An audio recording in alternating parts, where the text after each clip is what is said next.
Imagine the most remote place in the lower 48 states. Imagine being there. No telephone poles, no human structures of any kind. You really feel like you're in a different world, and it's a more peaceful world and a more exciting world. All you're hearing are natural sounds. You hear very clearly the sound of the creeks and the streams and the birds, and you hear the wind like you've never heard it before.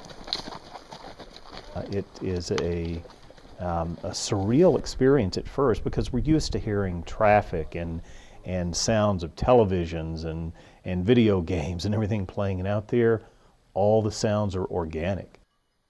I remember one night, 2:30 in the morning, we heard the wolves start howling in the distance.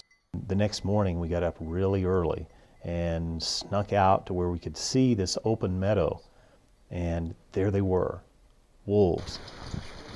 On one day I remember riding down the steep slope, very narrow trail, and looking across the canyon, and there was one of the largest grizzly bears I think I'd ever seen, just digging in the rocks over there.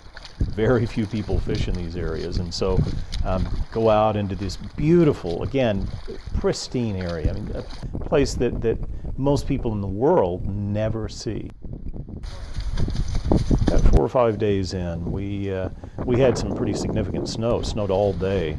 It was pretty dicey along there. It was high adventure in the mountain country as we rode along some of the steep trails. The horses roam freely at night, and they have little bells attached to them, so you hear them. And when you hear those bells, it's really a secure feeling. We camped in one of the most beautiful valleys I've ever seen, along Eagle Creek in the Shoshone National Forest, just outside of Yellowstone National Park. But looking back behind us, you can see the white of the pass, the mountains where we had just come down. To watch and hear and smell bacon cooking over an open fire is just spectacular. Now you add to that blueberry pancakes with fresh blueberries that were packed in, and these were sourdough pancakes. Outstanding. And then when we had the freshly caught brook trout with a little butter and some seasoning, and that flesh just melts in your mouth.